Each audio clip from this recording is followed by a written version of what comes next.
pretty cool.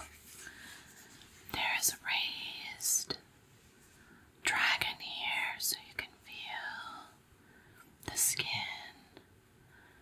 all the bumps. The front, it's green, yellow lips. Dragons have lips, a forked red, pink tongue. 1, 2, 3, 4, 5, 6, 7, 8, 9, 10, 11, 12, 13, 14, 15, 16, 17, 18, 19, 20 teeth. And this is dragons. And mythical creatures.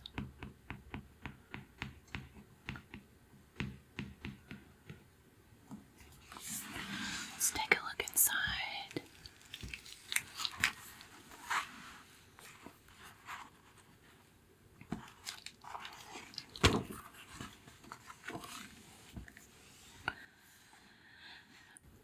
This is by Jerry McCall and Chris McNabb, published by Amber Books.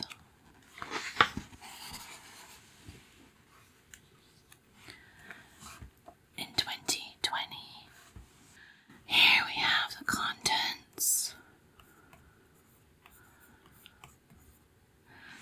And we have dragons, mythological dragons, ancient mythical dragons, dragons in literature, other mythical creatures, ancient myths and legends, classic folk tales, and literature in the movies.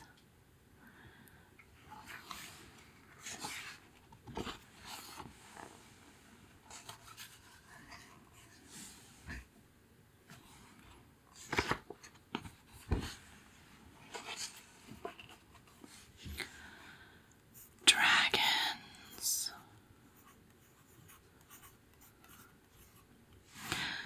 Today, people no longer believe in dragons the way they might believe in Bigfoot or the Loch Ness Monster. For centuries, however, many people did think that dragons were real, and for good reason, too.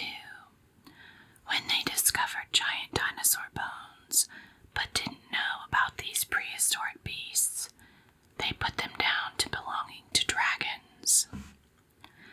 They are some of the world's oldest mythical creatures.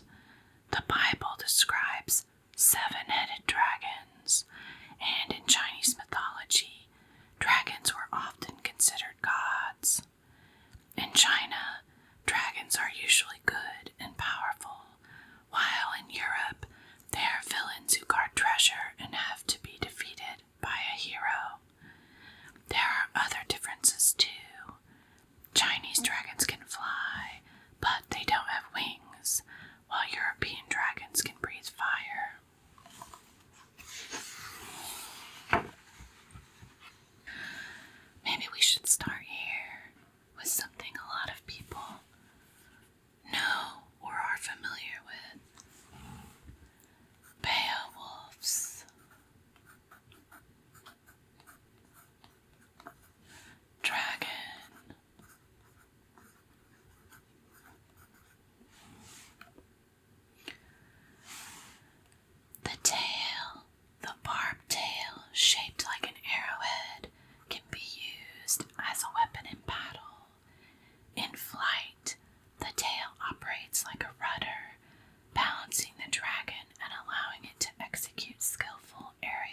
A reservoir of venom is located in the upper jaw.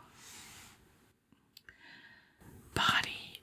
The dragon's enormous body is blackened by the soot of its own flames. Its blue-green scales glow with inner fire. Wings. Bat-like wings attached to the torso by robust muscles lift the dragon in flight. The bones within the wing structure are hollow to reduce their weight, like birds. So you have these wings, and this drawing has this as a peach or apricot colored tail and the edge of the wings, which fades to a more green-brown color, gray. The legs are very muscular, and it has 3 clawed toes on its foot. The underbelly and neck are ribbed, and it has these fringed flaps coming out from the side of its head, 2 horns on top, nose flared,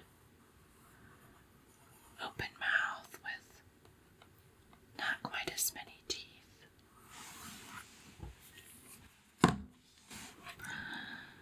Coiled in a cavern beneath a gray rock, there is a terrifying dragon, a fire drake measuring 50 feet or 15 meters long. The dragon guards a lair filled with piles of priceless treasure. Its heavy body blocks daylight from reaching the armor, goblets, jewels, coins, and golden swords it hoards deep in the cave.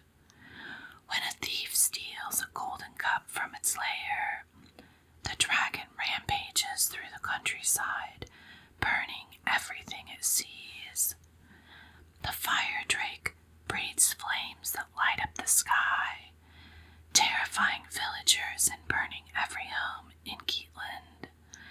Beowulf, king of the Geats, armed with a magic sword, leads an army into battle to face the dragon.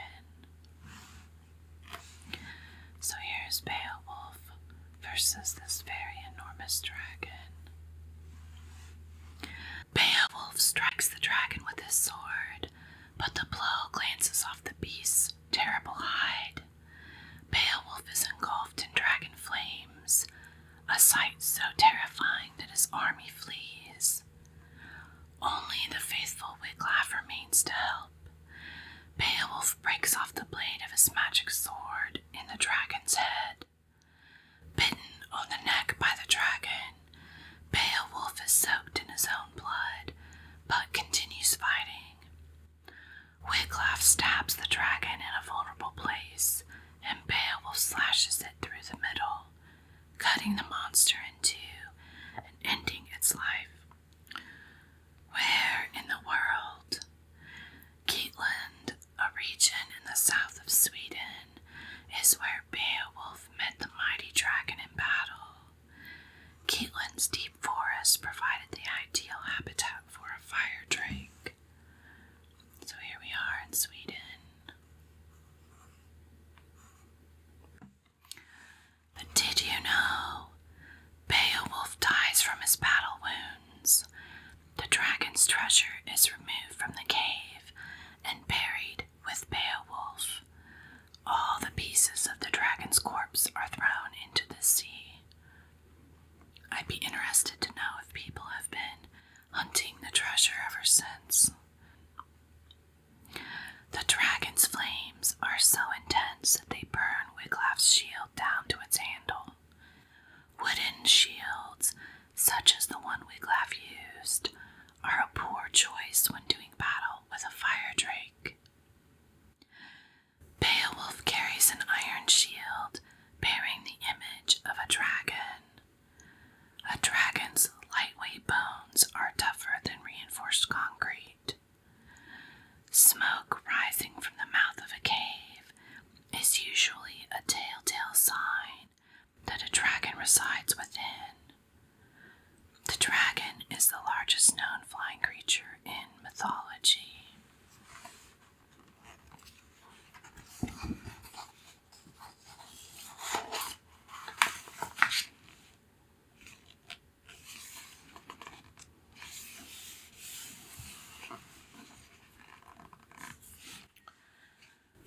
The wyvern.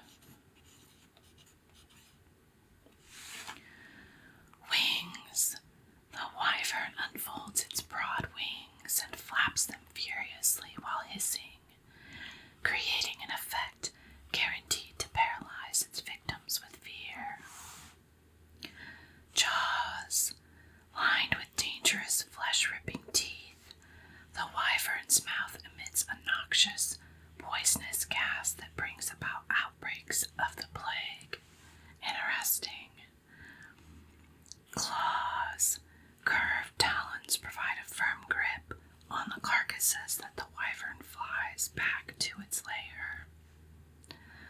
Body. Although not the largest of dragons, the wyvern is surprisingly well armored. Its shiny scales fend off most lances and projectiles. Tail. A pointed tail adds to the wyvern's terrifying appearance and inflicts deep wounds on its prey. So this dragon's tail is a light green, with a few spikes on the back, and the wings are depicted in rather a cerulean blue or kind of a sea blue color that fades into green. The belly is yellow, the legs a tan, 3 clawed toes with a 4th tiny one, rather like a dinosaur's, back here. The head, snobs around the eyes and the nose, many teeth, a long forked tongue, and many spikes on the back of its head or horns.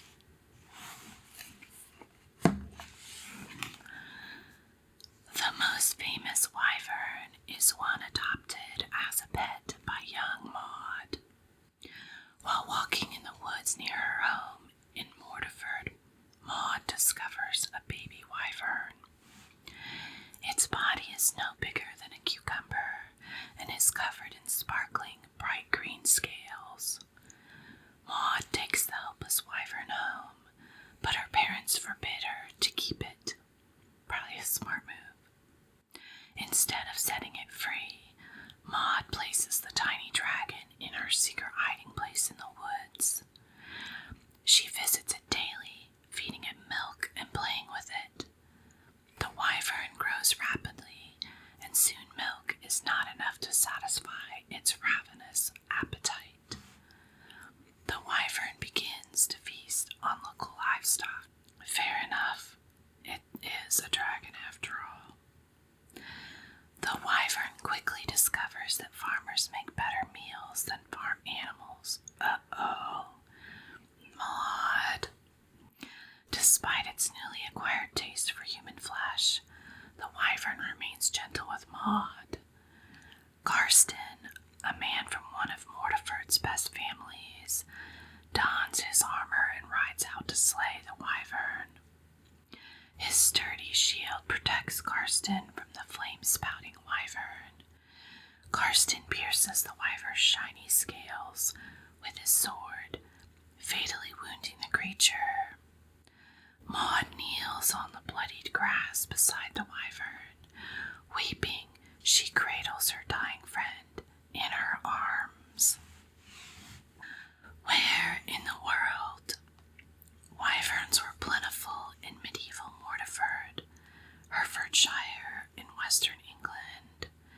It seemed almost anyone could stumble across one with little effort.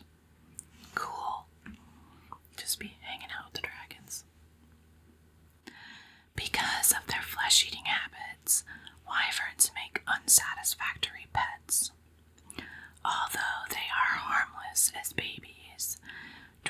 dragon's bloodthirsty instincts always set in by adulthood. The wyvern is associated with war, pestilence, and envy. It's believed to bring outbreaks of the plague wherever it goes. Interesting, so that was one of the things that they must have thought was happening during the Black Plague.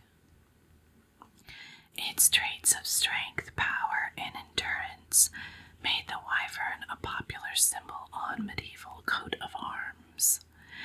Its image on shields was used to strike fear into the hearts of enemies. British dragons have been known to inhabit places as diverse as caves, fields, woods, swamps, gullies, moors, corn stacks, waterholes, and abbey ruins.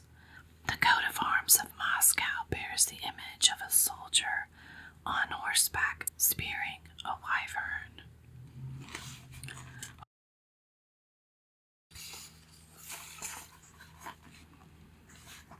This one's interesting. Let's check it out.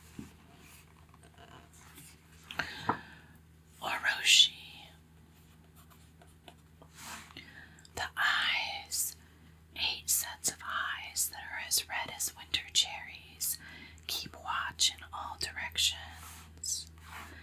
Tails. 8 muscly tails create strange whistling noises as Orochi thrashes them in anger.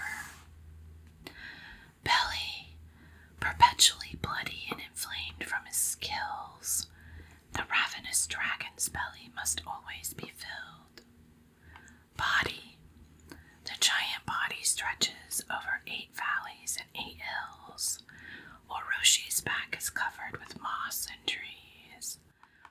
It's kind of an interesting idea. We often hear the turtle holding up the world, but I've never seen a dragon with a hillside on its back. So we have these tails that look very branch-like from a tree, and the ends look like leaves. And then they fade into this long tail that's covered in trees and moss.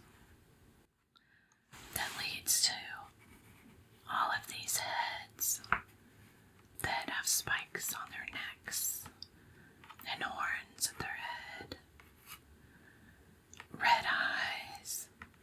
It's depicted in mostly green with a tan underbelly. Each year, the evil dragon Orochi demands that a Japanese maiden be offered to him in sacrifice. Even the bravest of warriors cannot defeat this vicious, cunning beast. His gigantic body slithers across 8 hills and valleys, and his 8 hungry heads make him impossible to approach. One day, Susanoo, the god of the sea and storms, comes upon 2 weeping parents. 7 of their daughters have been devoured by Orochi in the past 7 years. Now, their 8th and only remaining daughter is to be sacrificed to Orochi. Susanoo agrees to slay the dragon if their 8th daughter will be his wife. How nice. So we're going to say maybe this is Susanoo versus the size of this large dragon. Susanoo transforms the maiden into a comb, which he safely hides in his hair. Susanoo arranges 8 enormous vats of rice wine in a circle and leaves them out to tempt the dragon. Alright, now we're talking. Attracted by the smell of the strong wine, Orochi plunges each of his 8 heads into a vat and drinks greedily. The drunken dragon collapses, helpless to the ground, and Susanoo uses his powerful sword to slice Orochi to pieces. The local river runs red with the blood of the slain menace. Where in the world? Oroshi's 8 hungry heads citizens of Izumo province in Japan near the foot of Mount Sensuzan. As Susanoo hacks up Orochi, he discovers a sacred sword embedded in one of his tails. The dragon's full name, Yamada no Orochi, means big snake of 8 branches. Fresh maidens are a favorite meal of dragons worldwide. Of course. During the Edo period, 1603 to 1868, it was popular for Japanese firefighters to get dragon tattoos. They believed the image of the dragon would protect them while fighting fires. Although fearsome and powerful, Japanese dragons are also fair and benevolent, except when they're hungry, for maidens. The Japanese believe dragons bring wealth and good luck. Images of dragons adorn many Buddhist temples in Japan. Dragons are thought to dispel evil.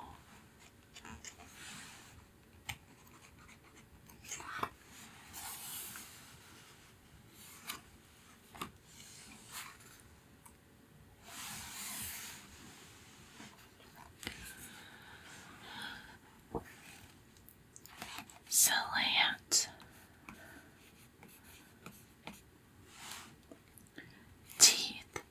In one version of the story, the zilant does not escape but fights the knight, chopping him into 6 pieces with his sharp teeth. Body. The zilant is a kind of wyvern with the body of a snake and wings like a dragon.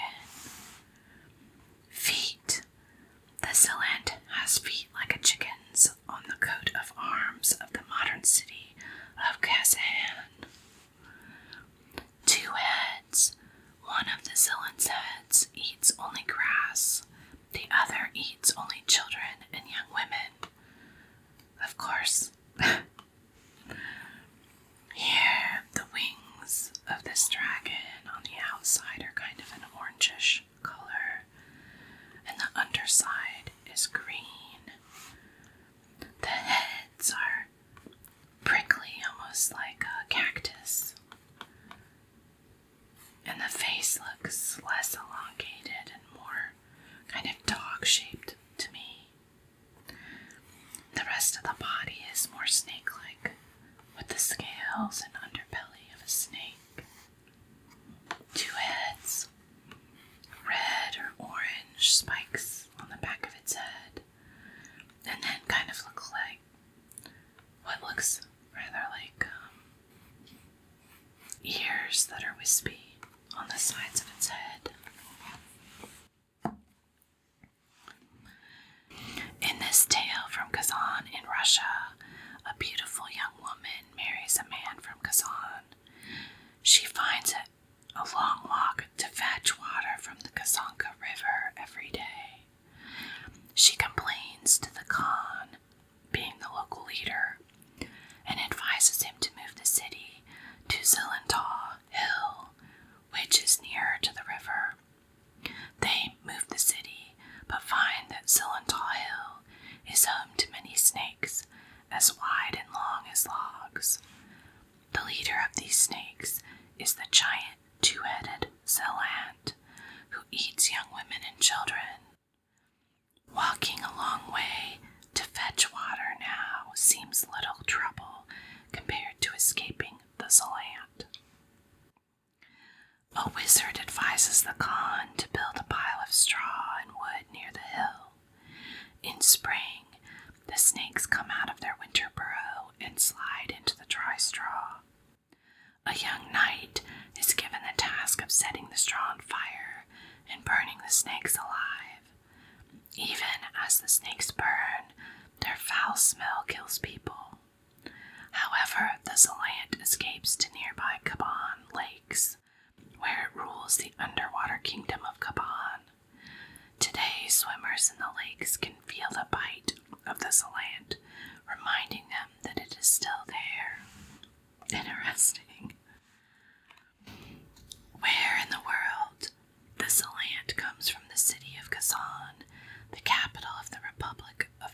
Tatarstan in the Russian Federation. Kazan is 450 miles, or 724 kilometers east of Moscow. Did you know, since the 18th century, a one-headed version of the zilant has been the emblem of Kazan? According to local legend, any snake that lives for 100 years turns into a zilant. There are many different versions of the zilant story. One Islamic story from the region describes the zilant as a female dragon who is about to be killed. She pleads with Allah to give her wings. When her wish is granted, she flies away. It's possible that at one time, Zilant Hill really was the home of many snakes. It was a high, dry island, and thus would have been a likely place for snakes to hibernate in winter.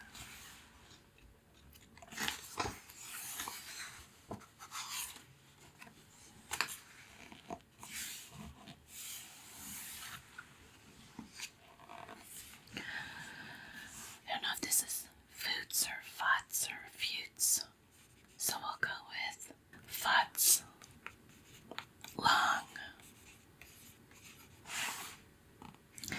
The body. Futs-Lung can transform himself into any shape he desires or make himself completely invisible. He creates new hills when he hunches his back underground. Fin. The scalloped dorsal fin along the length of his back stabilizes the dragon as he moves at lightning-fast speeds. Jaws. Futs-Lung's voice is like the jingling of copper pans, banging gongs, or ringing bells, depending upon his mood.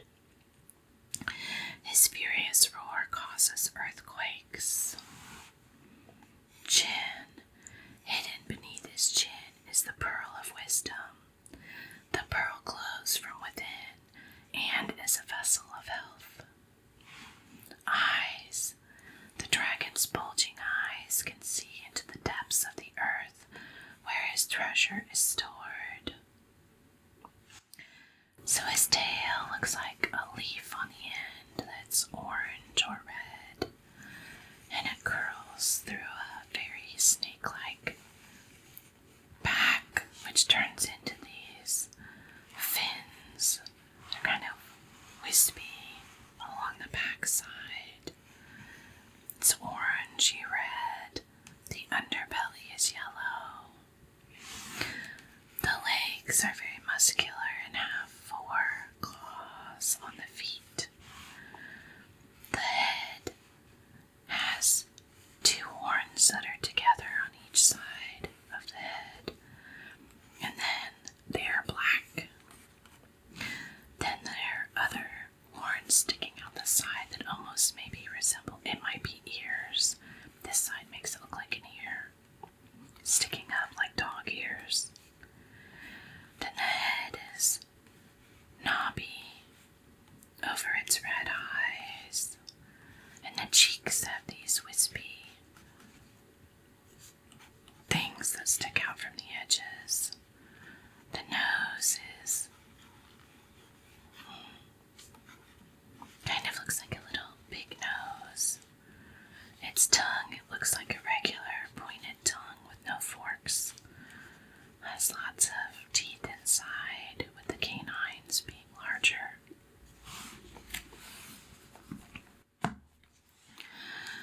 The dragon of hidden treasures that lives deep within the earth is Futs-Lung. He guards all the precious gems and priceless metals in his lair. Futs-Lung possesses a magic pearl that multiplies when touched. Since the pearl represents wisdom, it's considered the most valuable of all dragon's treasures.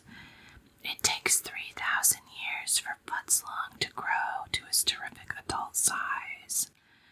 Newly hatched, he looks much like an eel. By 500 years of age, Futs-Lung has grown a head that resembles a carp's. By his 1500th birthday, he will grow a long tail, a head with a thick beard, and 4 stumpy legs with claws. At the age of 2000, Futs-Lung will have horns. So here's a person versus the size of this gigantic dragon. In modern-day Hong Kong, there is an apartment complex that was built near a mountain where Futs-Lung lives. The complex was designed with a large gap in the middle so that Futs-Lung's ocean view would remain unobstructed and his goodwill would be maintained. Like most Chinese dragons, Futs-Lung is benevolent until offended. His wrath should not be roused. He must be treated with respect and reverence so he does not unleash his incredible temper. Volcanoes are formed when Futs-Lung bursts from the earth and reports to heaven. Where in the world? Futs-Lung is the underworld dragon of China. He is in charge of guarding all the precious metals and gems buried in the earth. So here we are. So this would be Japan, and I guess if you're looking out to sea this way, you would have that open view across to the ocean. Did you know? Imperial Chinese dragons have 5 toes, Korean dragons 4, and Japanese dragons 3. Chinese dragons lay 1 egg at a time. Each dragon egg takes 1,000 years to hatch. The Chinese refer to themselves as descendants of the dragon. Chinese dragons have 117 scales on their serpentine bodies. It was a compliment to refer to someone as dragon face in China. Many founding emperors of dynasties were described as having dragon faces. It was considered a lucky sign indicating their future greatness. Chinese dragons are shapeshifters that can change into the form of a man, shrink themselves down to a mouse, or expand until they fill up the space between heaven and earth. It's pretty interesting.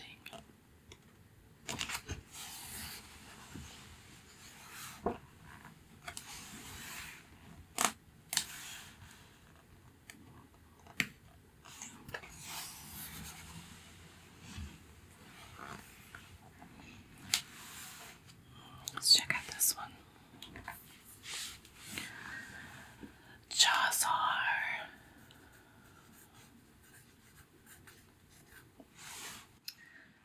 The head. Jawzahr's huge horned head is able to live independently from his body. His eyes glint with perpetual malice.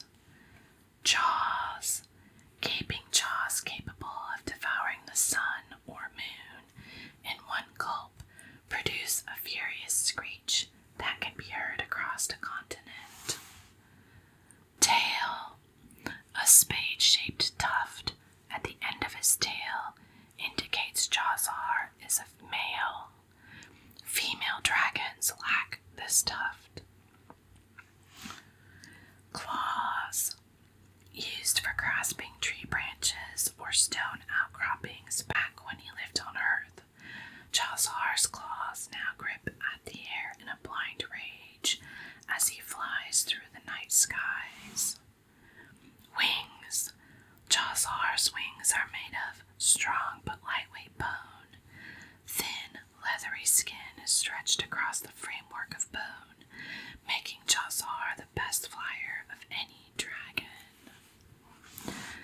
So this dragon's tail is quite thin compared to most of the others. Of course, it's got its male member on the end there. The wings are green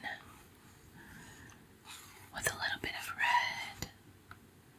The body, where its tail comes up, and like the ankle looks very human-like. It's bent.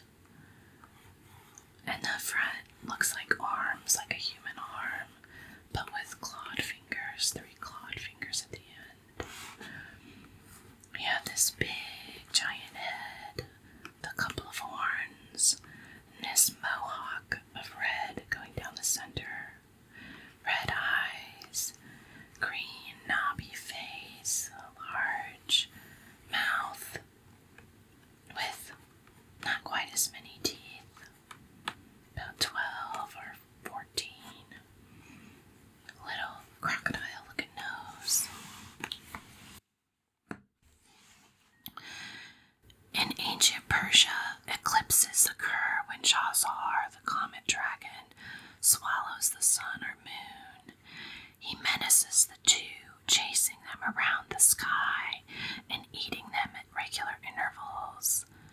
That's a pretty cool take on the phases of the moon. Jawzahr commands a legion of demons. And is a crafty, curious dragon. He disguises himself as a god one day and drinks an immortality-giving potion meant only for the gods. The sun and moon, however, see everything, and they report Jawzahr's trickery to the gods. As punishment, Jawzahr's head is severed with one well-aimed throw of a discus. But Jawzahr is already immortal because of the potion he drank, and he cannot be killed. So this looks like the size of actually the Earth compared to this giant dragon. Enraged, Jawzahr ascends to the sky. The two immortal parts of him live on, separate from each other. Jawzahr is angry at both the sun and moon for revealing his deception to the gods. He forever chases the sun and moon, gobbling them down when he catches them. Any time an eclipse occurs, it means that Jawzahr has caught up with and consumed the sun or the moon. As for his tail, it emits a shower of comets that stream across the night sky. That's pretty fascinating. There's this drawing over here of him swallowing up the moon. Where in the world? A dragon from Islamic mythology. Jawzahr first made his appearance in legends from Persia, which is modern-day Iran. So here we are, the Middle East. Did you know the astronomical location of the dragon's head and dragon's tail mark the points where solar and lunar eclipses may occur? Draco, a constellation in the northern hemisphere, gets its name from the Latin word for dragon. One of the brightest stars in Draco is in its tail and is named Thuban, which is the Arabic word for dragon. Another star in Draco is Rastaban, which means head of the dragon. About 5,000 years ago, Thuban was the pole star, Earth's North Star. The ancient Egyptians recognized Thuban as the North Star at the time they were constructing the Great Pyramid. Today, our North Star is Polaris. Many ancient cultures believed that comets were dragons streaking across the sky. I don't know, I kind of feel like even though we know what happens with comets in the sky, the imagery of a comet streaking is actually a dragon is pretty amazing. Rather romantic. Alright, let's take a look at one more. Let's see if we can find one from another country.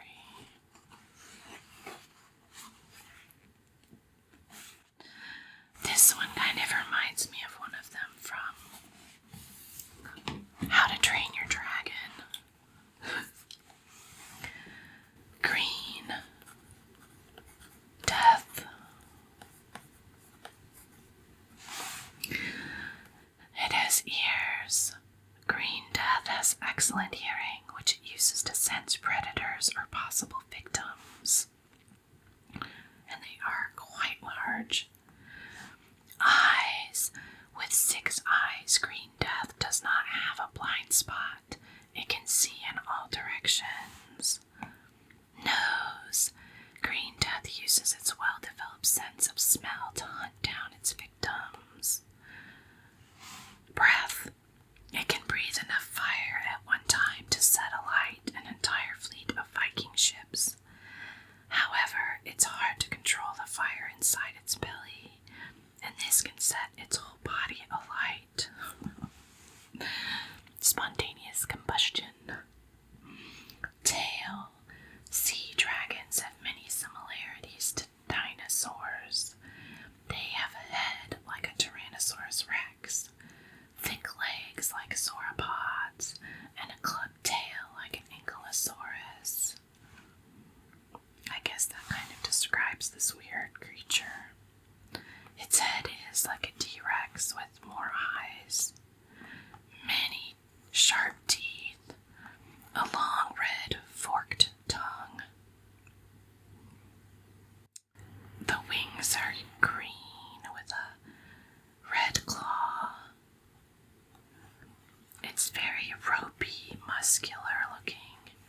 its chest, and even its legs look very rope-like, like it was wound in rope. It has lots of spikes coming off the back and sides of its legs, and it has 1, 2, 3, 4, 5 toes with very long claws. The back is spiked all the way down to the end of the tail, which is kind of weird and rounded with almost looks like glands on the end. Green Death is the main dragon villain in the novel and film How to Train Your Dragon. Maybe I saw that out of the corner of my eye. Hiccup is a Viking boy who is about to be exiled because he has failed to train his pet dragon. Green Death arrives on Hiccup's island.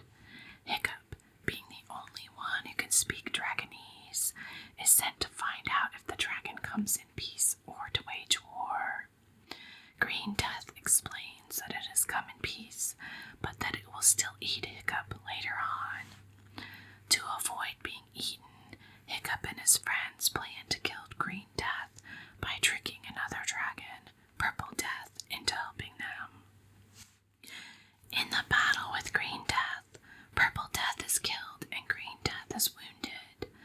This makes the dragon so angry that he gobbles up Hiccup. Fortunately, Hiccup is caught on a Roman spear lodged in Green Death's throat and is not completely swallowed. Inside Green Death, Hiccup discovers the fire holes that create the dragon's flames. Taking his Viking helmet, Hiccup blocks Green Death's fire holes. When Green Death tries to burn Hiccup's father, the fire cannot be released, and instead Green Death is blown up. Having defeated the dragon, Hiccup is now a hero and is not exiled. Where in the world?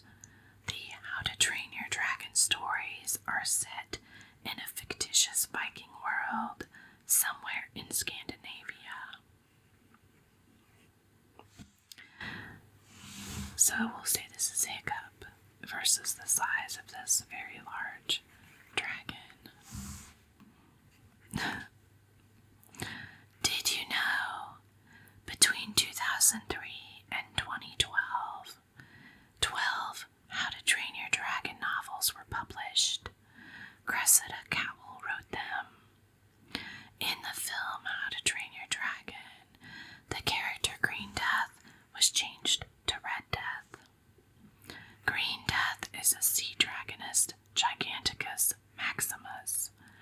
These preposterously huge fire-breathing dragons are many times the size of a Tyrannosaurus rex.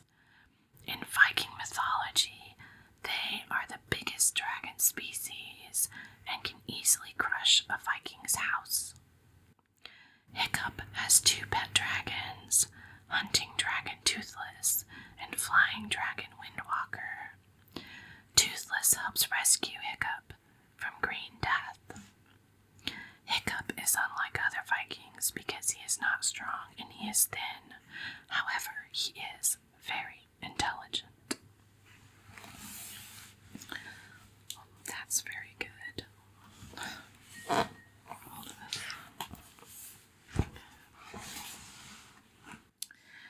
I hope you enjoyed taking a look at this book with me, Dragons and Mythical Creatures. Maybe we'll take another look at some point.